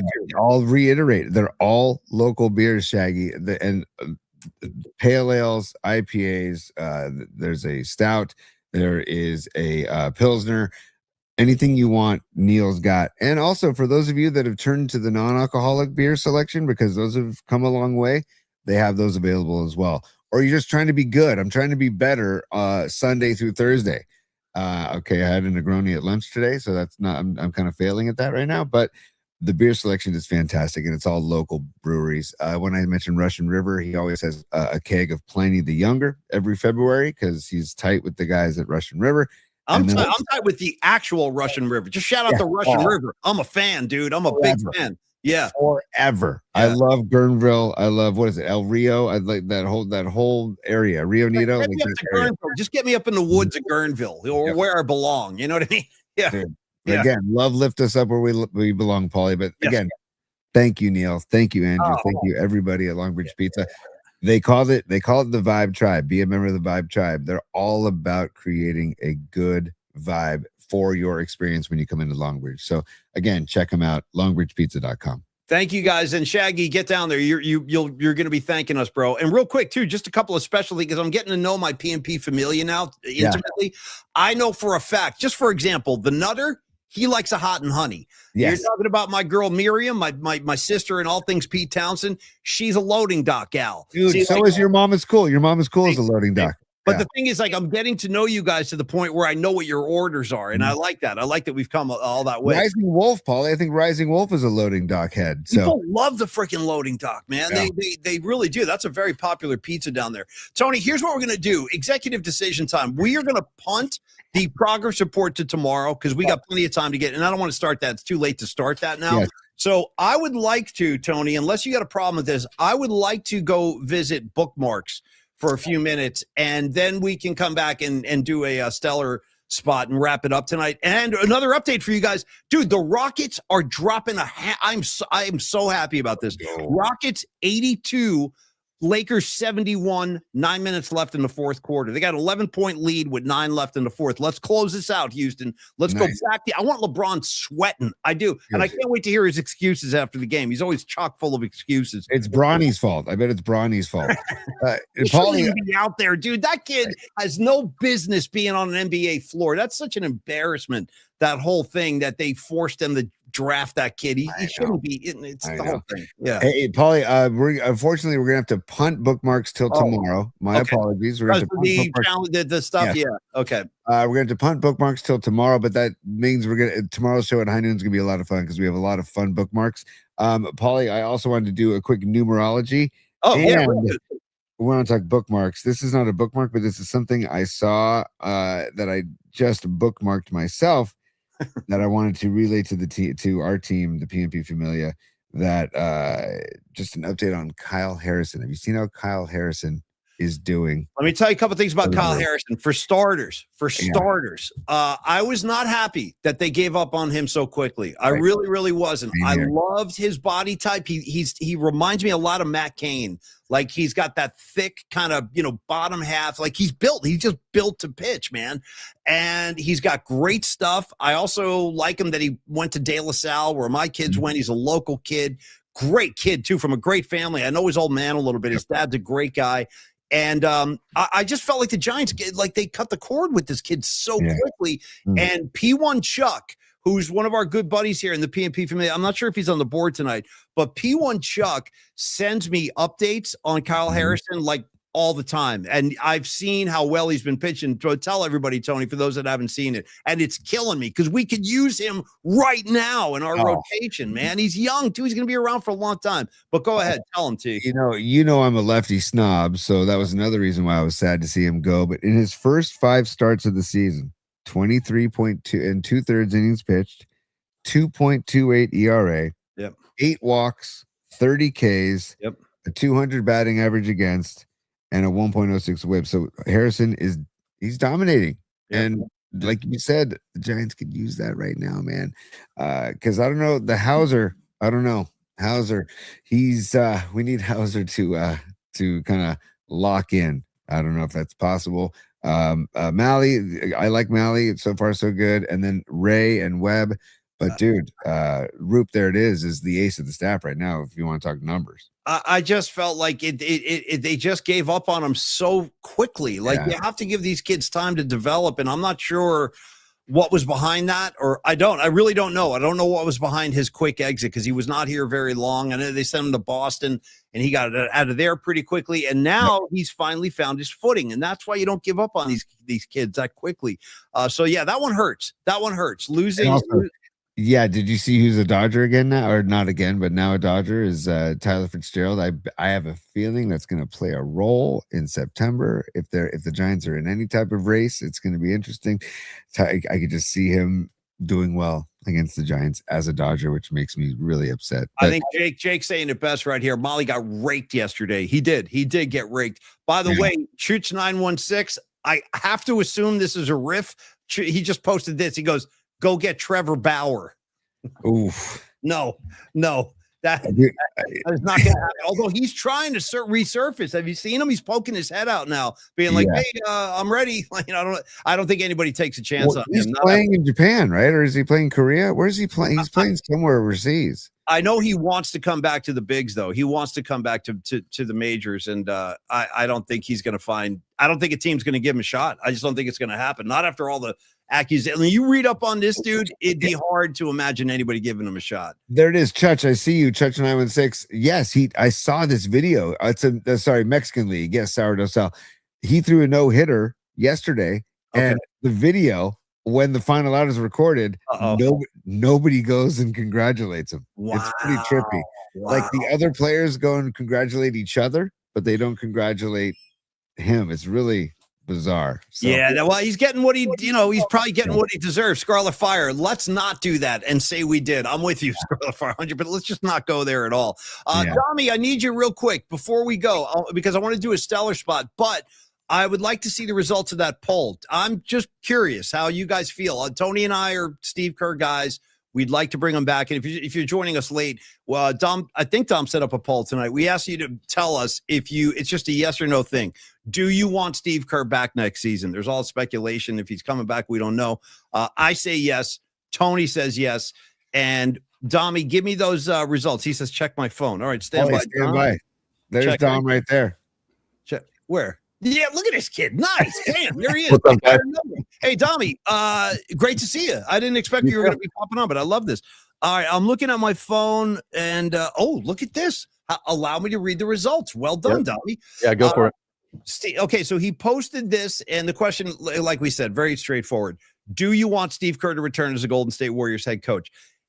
Hell yes, Tony. Got 81%. Nice. I'm glad to see that. On the fence is 16% and hard pass 3%. I'm actually surprised. I thought there were more naysayers than that. I thought there were more anti-Kerr guys because every time I go on to, social media, people are just crushing Kerr. Oh, the guy sucks. Totally. Blah, blah, blah, blah. It's his fault. And by the way, let me just throw this out to the masses. And Dom, you and I talked about this a little before the show. All these people are like, if we still had Kuminga. No, let me tell you about Kuminga, dude. I watched him yesterday. He's the same guy. He's the same guy, dude. It's a roller coaster, man. It's a roller coaster. Right. He'll hit a couple. The athleticism is remarkable. There's no getting around that. He can elevate to the hoop and all that. But he's like a wild horse. He's like not controlled. A lot of times he'll go up in the air with the rock and he gets like hung up. He doesn't know if he's going to rim or if he's going to dish. He's like, what do I do? So he's still not a polished player, and he was not the answer to the Warriors, prayers. I mean, I thought they had to move him. It had gotten so toxic. It was just like, let's cut this kid loose. But again, if you're watching the Hawks series, like he's okay, but he's just a guy. Like he's a guy. He's not like a superstar. He's not a difference maker. I don't wish him ill. I'm just telling you what I've seen. If you're watching the series, he had I think he had a good game in game 2. I think he had like 14 or 15 points, but 2 and 3. Yeah. Yeah, but he, again, he's still the same player for the people that are saying like, oh, that's why we suck now. It's not. Believe me, it's not about Kuminga. It's but I do like that 81% say bring Kerr back or let's hope he comes Me back. too. Yeah, I'm glad. And thanks for posting that. Hey, Dom, stay with us while we do your spot. Paulie, I think like if we did that poll on other shows or other perspectives, there might be some power of the particles here that is aiming towards the positivity side. But I think it's interesting to see that it's high. Dude, you just came up with a superpower, particle power, Dom. Let's go. Get to work. Particle power. Particle powers unite. Totally. Form of a Steve Kerr remaining as Warriors coach. Oh, I was going to say form of a leg bong. You know what I mean? Like, Oh, by the way, Paulie, check out the email from Sweet Mad Hatter. He's got dates when he's visiting, and he said he's bringing the leg bong. So okay. I want to rip. I'm a little intimidated though. I mean, the size of that thing, it's a lot of smoke in there. Did you tell me this could have been a hallucination? This might have been a flashback. I'm not sure. Tony, did you tell me that Doug in Japan is lurking about? Doug in Japan? No, I don't know if he's coming to town. I do know that our 420 show, our Monday 420 show, he can now watch on the regular because it's 8 a.m. in the morning for him. Okay, you didn't tell me, Dom. Dude, if I dreamt this, that's a pretty sorry state of affairs. I'm dreaming about Doug in Japan. I might have dreamt that. You didn't tell me he was coming to town. It might have been a dream. But I love No, that Doug in Japan is in your subconscious, in your dreams. That's You know what I mean? Like when I was a kid, I was dreaming about girls and stuff. Now I'm dreaming about Doug in Japan. That's what. Dude, Paulie, cue up Dawkins in your dreams. In my dreams. You know what? Not a bad track. Not a bad track. What movie, Paulie? What movie on the soundtrack of what movie? We're talking Kruger here. We're talking, we're talking Freddie. Yep. And Tony, I think it was Nightmare on Elm Street 4. By the way, I think it was 4. Dream Warriors, Tony. Yeah, we're the Dream. Dream Warriors. Naturally, we're the Dream Warriors. Of course. What else could they be? And I got to tell you guys, and I'm not just saying this. I saw Dokken 3 times. 3 times. I saw. It's official. You've gone rocking with Dokken. Dokken rhymes with rockin', and I'll never forget it. I like Dokken. I had no problem with Dokken. I saw him open for Aerosmith twice, and then I saw him open for Judas Priest one time too, back in the 80s. Yeah. Hey, do you think Greg Cosell is a Dokken head? No, he don't rock with Dokken. He's really? not. Nah. Greg is traditional. Greg is like 70s. You know, he's not. He won't go. Okay, he won't go hair. Okay. I was actually pretty thrilled yesterday when he was like, "Is that the one?" Because I was talking to him. I go, "Hey, I got an Aerosmith album here." He goes, "Is that the one with same old song and dance?" I was like, that's great. Wings, but I love where you're coming from. All right, Dommy, before we go tonight, buddy, stay with us because I want to talk about Stellar Design and tell us about this Hungarian Heritage Festival. Tony, are you able to bring the artwork up on that? No, I'm not. Dom, if you can. Perfect. Dom can. Okay, Dommy, let's put that up there and then tell us about this because this is part of your spot tonight. Sure. Let me find the image real quick, Paulie. So give me a second.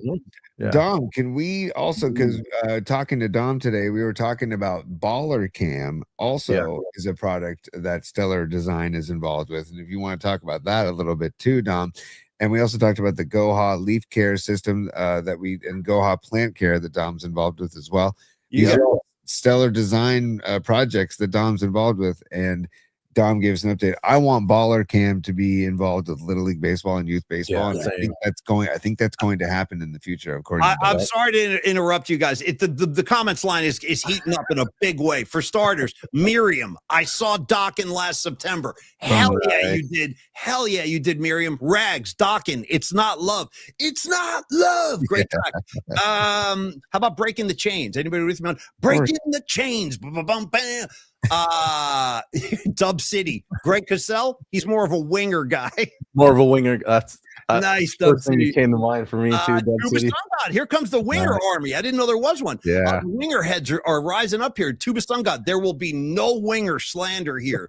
I like to flex my winger knowledge when I have to, and remind people Kip Winger. Before he started, Kip, dude, Kip. Before Kip went solo, he was in Alice Cooper's band. So there you go. I didn't know that. Yeah. Nice. Okay, right on. Beautiful. See, I love that kind of knowledge, Paulie. Thank you. That's why I'm here. Creative Tony, Dommy, tell us and show us this Hungarian festival. Go ahead. Nice. Yeah. So I've been part of this. So Zsuzsa, my partner, so she's Hungarian. So we're part of the Hungarian community around here. Now, your name again, real quick, Dommy. I'm still wrestling. Zsuzsa. See, there you go. I know. I'll give you lessons. She's lovely. I'm a big fan of hers, and I feel so bad because every time I see her, I butcher her name, not on purpose. No, it's all good. Is that right? Yeah, that was really good this time. Yeah, I gotta remember that. Yeah, I gotta record myself saying that so I can listen back. Yeah. So we're part of the community. So the Hungarian Heritage group does a festival every year. It's actually every other year now, and it's done in Belmont at the Twin Pines Park, which is a beautiful park off Ralston. Great park. Yeah, it's awesome. And it's an awesome festival. I've been helping them do graphic design since the very first year, and it's kind of evolved over the time. This is the latest design, and it's to celebrate their 10th anniversary. So this is the 10th time they've done the festival. Nice. So a little cooking, a little like art and crafts, and then there's tons of dancing and music and drinks and stuff. So it's a really, really fun time. Hey, we're getting some Hungarian love here. Nice. Tuba Stungod. I'm Hungarian. That's why I love you so much, Tom. Nice. Tuba Stungod, go to the festival, man. Yeah. When is it happening, Dommy? Here, let me bring the page up real quick. Show us all the particulars. So it's super fun. We're actually going to have a booth there, so I'll be there. I'll be working at a booth. Nice. So we're making crepes. So it's a really like traditional Hungarian dessert. Wow. When is the festival? Yeah, so it's on May 9th. So it's coming up. Let me bring this up. Let me know if you guys can see this. Oh yeah, got it. That's Yeah, nice. there we go. Did you do this imagery, the layout and stuff, Tom? No, they have a web person that has done all the web stuff, but I've helped a little bit with like the original design and artwork. So, by the way, the Hungarian flag is very similar to the Italian flag. It's just kind of turned like it's turned sideways. Exactly what I always say. I always say that's why we fit so well together. You just turn the flag 90 degrees. So yeah, it's pretty awesome. There's tons of like cultural dance and musicians. People actually come from all over, from Hungary, from Europe, to come to it. There's about 3,000 or 4,000 people that come to it every year. It's super duper fun, and the food and drinks and stuff, it's all really unique and pretty specific to Hungarian culture. So yeah. Awesome. It's a good shout out for them.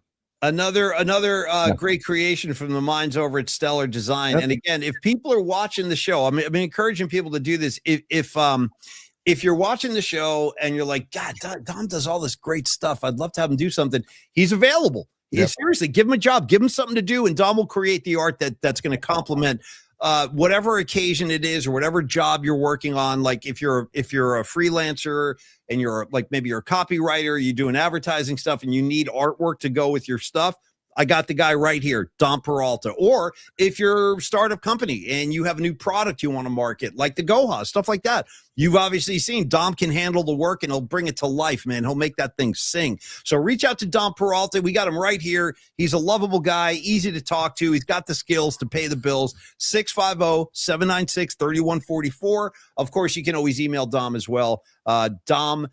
Dominic at stellar.design. And Dom, I hope you get some calls, man, because your stuff is spectacular. Thank you for all you've done for the show. Thank you for fixing this up tonight too. So tomorrow, it's only, and I'm not asking you to do anything. We're going to end the show in a second here, but were you struggling with just going to bookmarks, or is it about the intro? No. It's struggling to go to bookmarks. So it's because the permissions on this specific laptop won't allow me to do it. So permission, you know what I mean? Like you need permission now. And I'm going to be back in LBP PMP Studios tomorrow. But what this does tell me, yes, sir, is that I specifically need to upgrade my current laptop, and then we'll be fine. So Chamber Brothers, Tony, time has come today.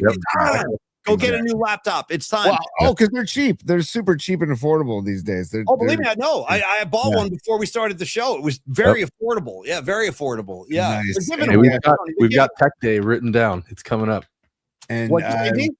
I said we've got Tech Day written down. I wrote it down on my pad, so it's happening, buddy. I need a Tech Day like you read about.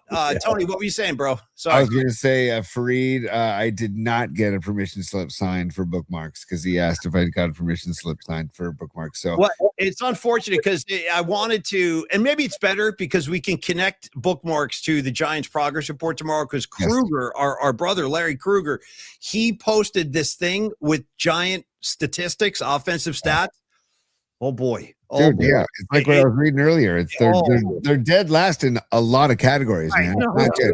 Multiple categories. Home runs, runs. Yeah. We'll get them tomorrow. We'll dive into it tomorrow, you guys. But yeah, it's not it's not pretty. It's not pretty at all. T, final thoughts, buddy. Go ahead. Final thoughts. I just wanted to mention, Dom, that Tommy Ramone, I just found this out, is Hungarian. So nice. Yeah. Good one. That's great. No, Tony, I'm so glad you said that. Yep. And little Tommy Ramone trivia for everybody. Last thing I'm going to say tonight. This is pretty cool. I think this is cool. So Tommy Ramone was the first drummer in the Ramones, and he lasted a few years. And then he was like, I got to get the hell out of this. This is crazy. And so he started producing. They got a new drummer, Marky Ramone, and then Tommy produced all the records. And how about this? Tommy Ramone used his real name. It's like Thomas Edridgen or something like that. It's like an unusual last name, but he produced the Replacements album called Tim, and I love that record. If you guys want to get a good Replacements album, go check out Tim, and Tommy Ramone produced it. It sounds really good. So there you go. Nice. Tommy Ramone for you. Yeah. That's good one. Actually, his last name is pronounced Erde. That's how you pronounce his traditional last Say it name. again, Tommy. Erde. See, I'll screw that up too. Yeah, it's hard to say, and it translates to Transylvania. So it's actually what that word means. So his He last was a name pretty is Tommy funky looking Transylvania. dude. Tommy Ramone was a really interesting looking guy, man. Great drummer too, phenomenal drummer. All right, you guys, Tommy, thank you for joining us. Stay with us as we say goodbye. But Creative Tony, do you have the ability to pull the levers and take I do. Okay, I do, and I also want to just say Logan Webb tomorrow morning 9:35. Double dip tomorrow. Let's play 2. We got a double header tomorrow. So Logan Webb. We can get ball before we even start the show. Yes, we got. Well, ball will be ending as we start the high noon show before the second game of the doubleheader starts at 2:35. I gotta say, I'm getting sick of these shutouts, you guys. Like, it's like too many games where the Giants can't even put a run on the board. It's like, well, come on. Paulie, they lead Major League Baseball in at times being shut out at 6. They lead. And this is why it's time to send the Giants home with progress reports. We'll do that tomorrow. And Dommy, thanks for everything, brother. Tony, we're going to get you on the road to recovery tomorrow as well. And then the PNP Familia. I can't thank you guys enough, man. Really fun show tonight. And great to see some new faces. I got Cheeks. I got Gravy. I got Centaur. I got Jake, Miriam, Grosh. My man Rags is checking in from Pittsburgh tonight. Rags is covering a lot of ground back there. The beautiful chicken. Okay. I love it. The beautiful chicken. Welcome. Hey, Huey, what's up, brother? What's up, Danny? Great to see you, Danny. Great to see you, brother. Stay with us, man. I want to see you more often, and I hope to see you out on the streets sooner than later. Tony, all of that being said, we'll be back tomorrow at high noon. We'll rock, we'll roll, we'll do the whole thing. But go ahead and take us home, bro. Before business hours are over, Paulie, Steve Grosha was a super. Thank you for the thank you for the super Grosh. He says numerology. It's very simple. The band 311 for our 311th episode. And I'll shout out Alex Smith too. Great number 11 quarterback for the Niners. I'm a big fan of Alex Smith. Good dude, and gave us some good games there too. You don't want to shout out Brandon Ayuk, number 11? I'd rather not. He disgraced the number. He really did. We can also go Clay, baby Clay. He wants out of Dallas too. Just throwing that out there. He wants out. I don't know. We can talk about that tomorrow too. Do you want Clay back? I don't think I do. But we can talk about that tomorrow. Business hours are over, Paulie. All right, thank you. Hours are over, baby. It's business. It's business time.